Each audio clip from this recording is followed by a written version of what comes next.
facing 115 years in prison for telling the American people the truth and our history. Let us warmly welcome Daniel Ellsberg.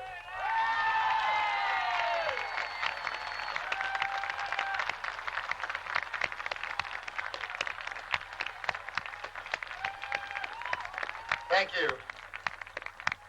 Well, President Bush made us a promise yesterday, summed up here in the New York Post headline. See if you can read this. You see it? It says, "Not another Vietnam," says the headline. Quoting Bush, apparently sounds like he's been reading our lips, right? But can't quite count that he means the same thing by it. He's pointing out all the differences between this situation in Vietnam. This is today's New York Times with his press conference on it. So let me share a little of this with you.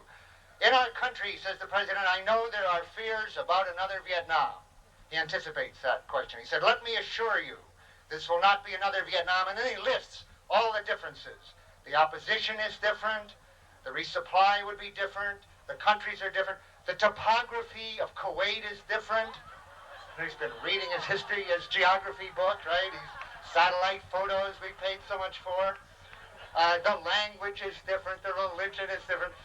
You know, Arabic is not a tonal language like Vietnamese, so our troops will have no trouble picking it up, you know, to talk to the people they are dying with and for and killing. He goes on, he says, "I want peace. I want peace, not war. No one wants to see a peaceful solution to this crisis more than I do." Wrong, Mr. President. There are millions of people in this country, most of the country who wants peace a lot more than he does. A lot of them are here today. There is a major difference between now and the Vietnam era. And the difference is we are here today before the guns have started firing. We are the people who learned more and better from Vietnam than Reagan or Bush ever did. We learned how to avoid this war. We are here, as these signs say, to stop this war before it starts. That's the difference.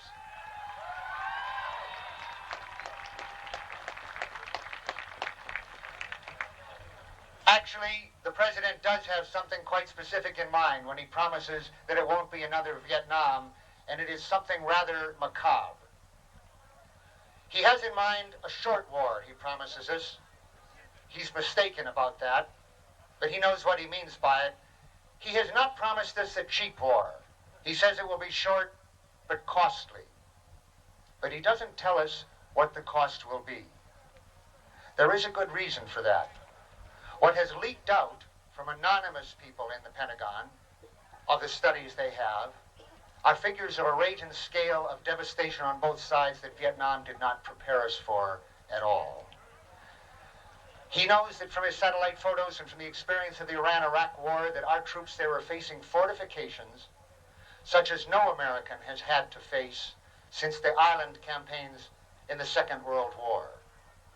Estimates have come out of 10,000 casualties in the first 12 days of combat. That's not Vietnam.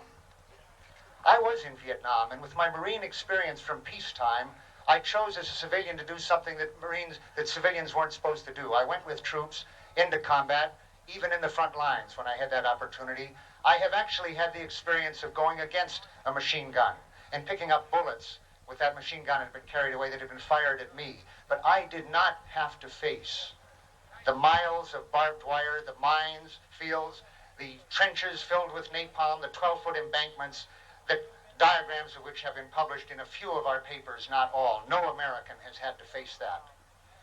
The idea, let me put it this way, the worst thing I know about the Ayatollah Khomeini, as I watched in the 1980s of the Iran-Iraq war, was his determination to send hundreds of thousands of young Iranians, boys and men, against those Iraqi fortifications instead of negotiating.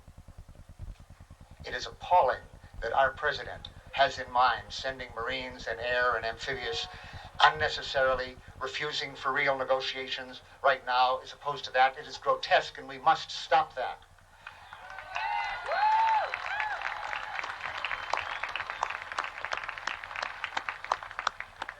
It's good that Baker is going to Baghdad, but to call that an extra mile, the last mile for peace, is again grotesque. That's a first step. That's a step that should have been taken about August 3rd and should have been in process every day since then. Of course we should be talking. And of course we should not leave it to Baker or his boss Bush to bring about that peace. Years of talks went on in Korea while the guns fired. Years went on in Vietnam. In 1981, Ronald Reagan refused to talk to the Russians about arms control, and he called up an anti-nuclear movement starting in this state that had never been seen before. So he started talking. The anti-nuclear movement, as you know, dwindled away, regrettably, but the arms race went on very healthily for years. That's the lesson Bush learned when he decided to send Baker yesterday when he announced that. But we've learned our lesson too. That's why we're here today, despite that announcement. We're not going to leave it up to them. Another lesson. We made our mistakes in that past movement. Before that, we're not perfect. We're still learning. One mistake people made was to blame the war on the soldiers, to hold it as if they were responsible and not we who had let that war take place, and our officials and people like me in the Pentagon who had let it go on. We held them accountable. That's not happening now. How many people in this crowd have a mother, father, sister, or brother in the Gulf right now, or who knows someone who does? Close. Let me see the hands. Look around.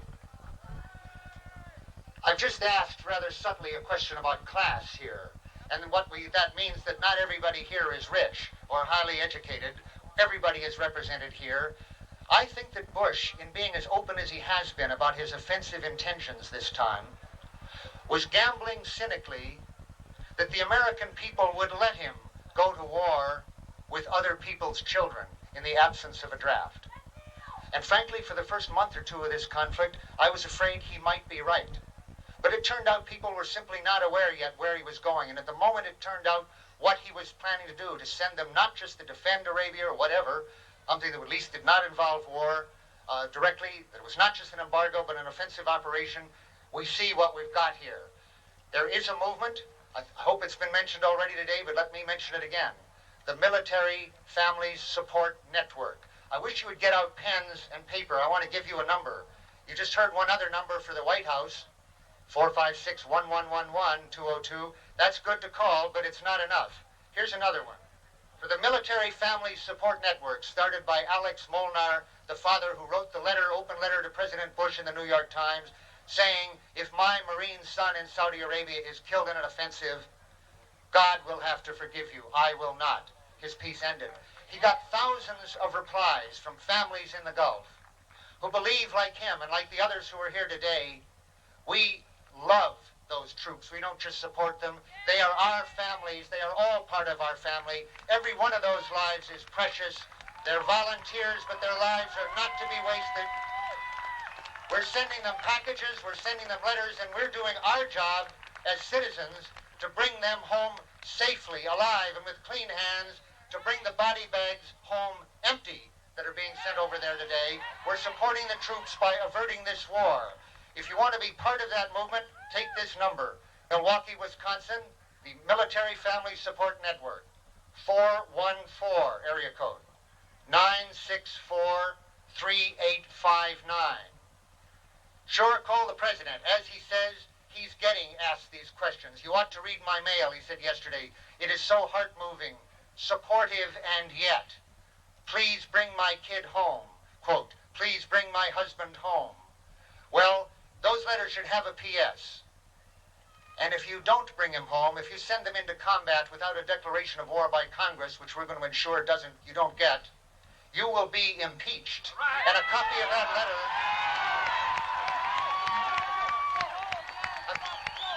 A copy of that letter goes to Congress. That's where you should be calling and writing, supporting Senator Kennedy's call right now for a special session of Congress and saying, if you let the president send these troops to war and you don't impeach him, you're fired.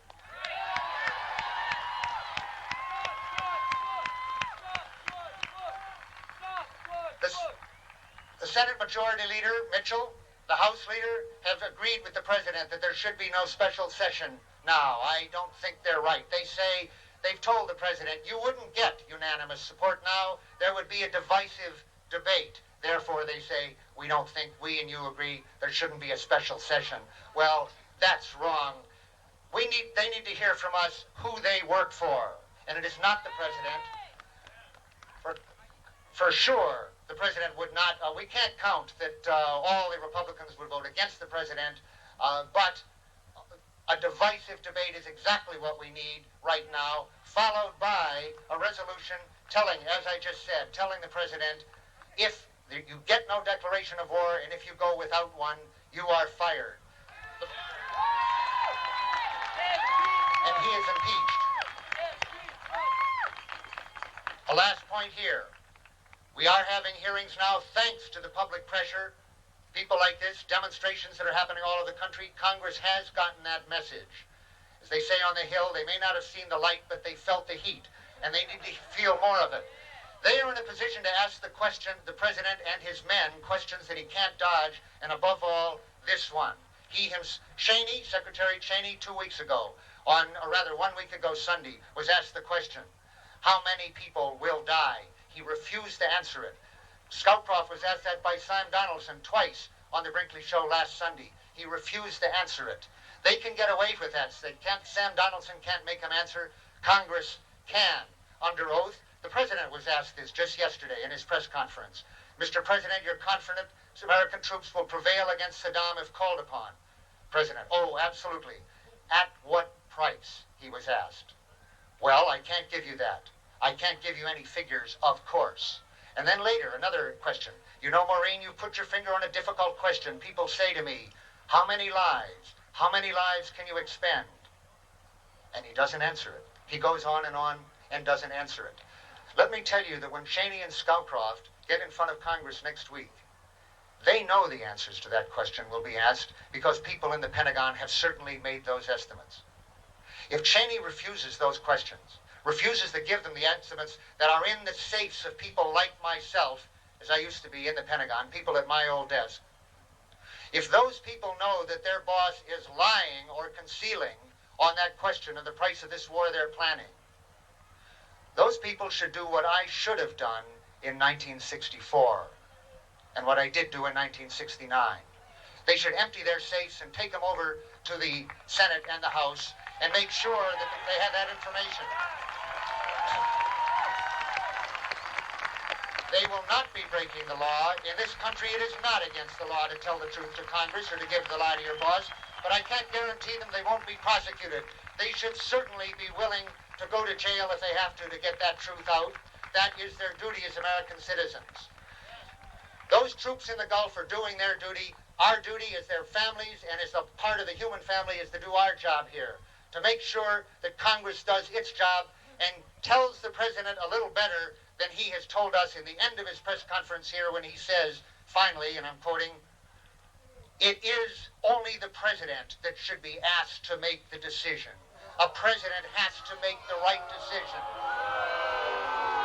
Trust the president who can't read the Constitution, who doesn't know that that Constitution and giving that power solely to Congress meant to give us the power to thwart a little group of willful men determined to set this country on to an unnecessary war.